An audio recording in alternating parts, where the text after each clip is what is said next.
Hey folks, this is Matt once again, coming at you with A View to a Kill, the last film that Roger Moore did before passing off to Timothy Dalton. And this film gets a lot of crap, called one of the worst James Bond films, if not the worst James Bond film, and I'm sorry. I got entertainment out of this. It has its flaws, but I don't think this is the worst. I can definitely say I feel I have more fun with this than From Russia with Love.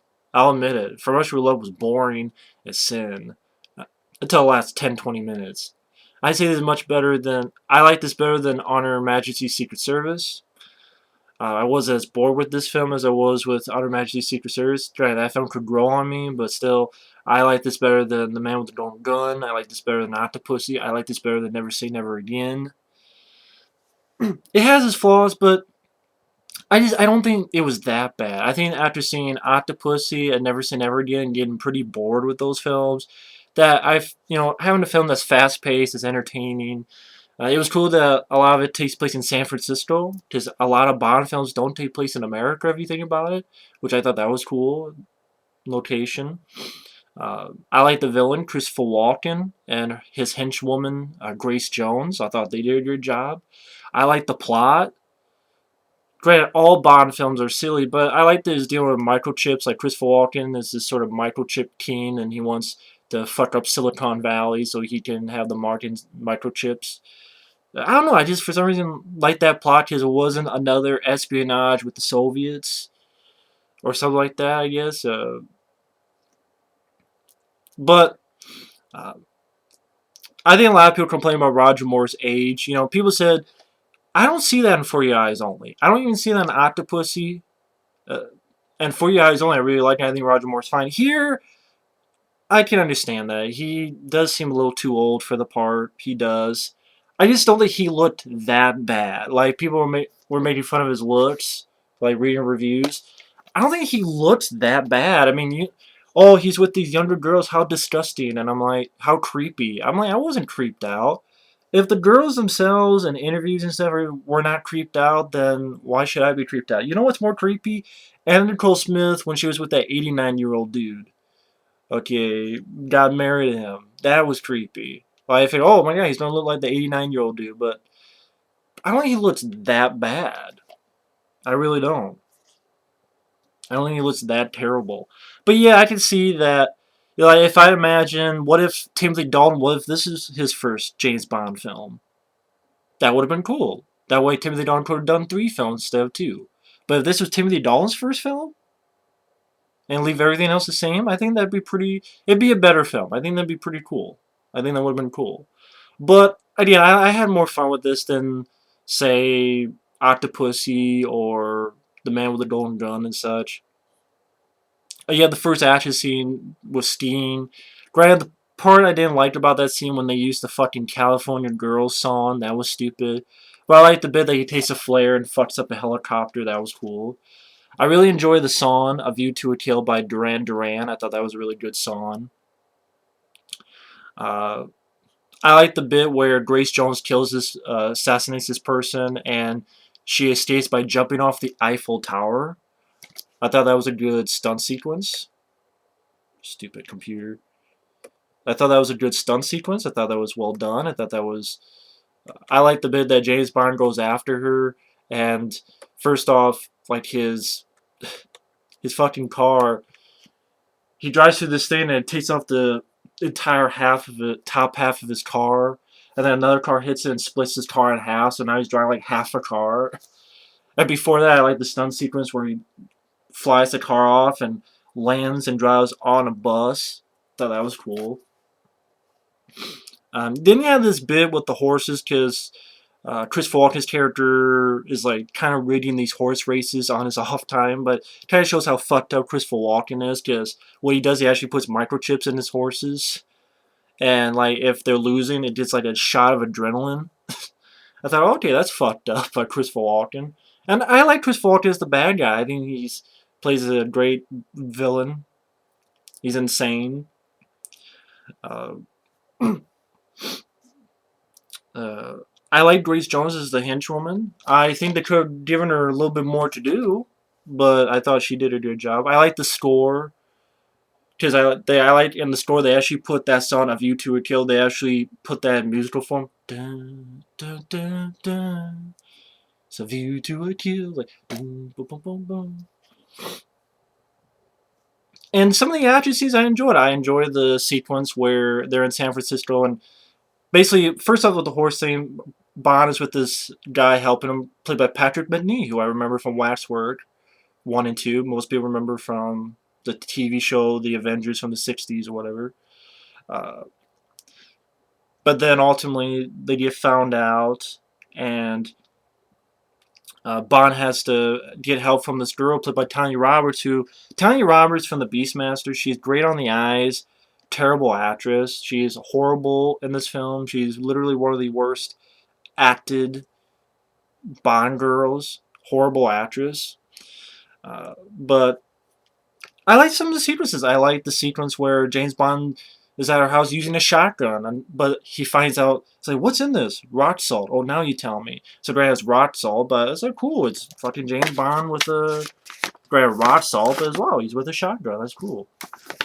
And the reason I said that you could kind of see his age for me was, one, like, during that scene, there's a little fight sequence that you can obviously tell is a fight double, which, if you have to go that route, then yeah, you should have had someone younger in the part.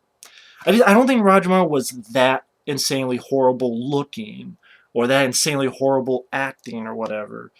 But I think people say the action scenes. I think the action scenes, because a lot of the older Bond films, there was a lot of screen projection. Like even on Honor Majesty's Secret Service and the Steen sequences or whatever, during up close skiing, there's like screen projection. Here, it's not that great. And this is 1985. And the screen projection at times looked almost as bad as Dr. No. Like during the fire, when Bond and Tanya Roberts take the fire truck. You get some pretty bad screen projection. I think they could have fixed that screen projection. If that screen projection was better, I think, it would have flowed better. But I did like some of the stunt sequences with the fire truck scene. I like the sequence where Bond and the girl escape from this, Christopher Walken and Grace Jones put them in this elevator that's burning up, and they gotta escape this burning elevator. I like that sequence. And I enjoy the ending on the Golden Gate Bridge, where, uh, James Bond's hanging on and has to get on the Golden Gate Bridge, and him and Christopher Walken have a teeny fight, not much, like a struggle mostly, and Bond blows up the blimp, on top of the Golden Gate Bridge. I thought that was an entertaining finale. Dolph Lundgren, you see Dolph Lundgren because there's a general whatever talking to Christopher Lambert, and in the background, one of the bodyguards, the general, is Dolph Lundgren because he was Grace Jones's boyfriend. And granted, he has no lines, but I'm like, man, that's cool. It's Dolph Lundgren. He could play a good henchman for Bond. He could play a good Bond henchman or whatever. That would have been cool. But yeah, the problems I see with this film is the screen projection. Like you have that scene and the screen projection in the back. That is not that good because there was 1985. It could have been a lot better. And yeah, if Timothy Dalton, if this was his first film, I think you would not have had that problem. And the fight scenes, he could have done better in the fight scenes and stuff. So I can see that bit. But it's just, I think because I thought this was a fast-paced film, I got entertained. I thought it had some good stunt work, fun finale, and I like Grace Jones, this bit where Bond and people are in the mines, and shows how crazy Christopher Walken is. He floods the entire mines, killing all the workers, and then gets machine guns and just mows them all down, which I know that's why, I know Roger Moore said this is his least favorite, because he thought it was too violent, which I disagree. It's PG. But he just didn't like that scene where Christopher Walken's mowing everyone down. And I thought it worked well because Christopher Walken's character is supposed to be psychotic. And I thought Christopher Walken played a good psychotic. I like this scene where they're in this briefing and this guy doesn't want to be part of it. And Christopher Walken's okay, and they show him out. Then they drop him, and he flies down, and you find out they're on a blimp, so he flies off and all the way to the ground. I just didn't get bored with it. I got entertained with. I thought I had some good stunt work, some solid villains. I like Chris Full, and after that, they're in the mines, and Grace Jones ultimately joins Bond because Christopher Walken left her there to die. So like, there's this bomb, and Grace Jones decides she's going to take this bomb, and I thought this was handled better than what they did with Richard Kiel and Moonraker. I thought this was handled better. Like, she takes it, and she gets outside, and she's, laughing. Like, she's laughing, she's smiling, and then she sees Christopher Walken in the helicopter, and she gives sort of this strong, that she laughs and goes, kind of stares him down as the thing blows up, and I like that a little bit. So I wish I could have seen more of Grace Jones doing stuff, but I liked, how she died. I thought was actually pretty cool, like laughing and then sort of staring down Christopher Walken's helicopter as the thing blows up. I like that. I like that bit. And Tanya Roberts, like I said, she's a horrible actress. Her character is really shrill, like Bond, Bond, Bond. It's like, shut the fuck up, put a dick in your mouth. So you shut up. Uh, but again, problems. Yeah, I can see why people say, Bond's getting a little too old. I didn't see that for your eyes only. Here, I can see, if you had Timothy Dalton star in this first one, I think it would have been a better film. But I was entertained by it. I thought acting-wise, Roger Moore did all right. I thought, uh, had some good stunt sequences. But yeah, I mean, you see, if you have to do an obvious fight double like in Tanya Roberts' house, then yeah, you're getting too old for it. Uh, the California Girl song at the beginning was stupid by the Beach Boys version. The screen projection should have been a lot better. But overall, fast pace. I felt it was a fast pace. I felt, I liked it better than Octopussy Never Say Never Again. It didn't bore me. I liked Christopher Walken and Grace Jones as the villains. Grace Jones could have had more to do, to be honest, but I liked them as the villains.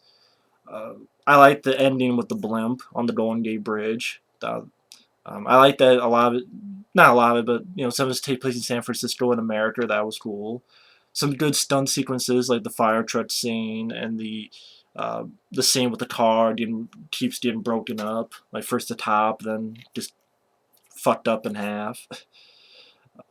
Patrick Benin, a little bit he has trying to help James Bond. I thought he was good.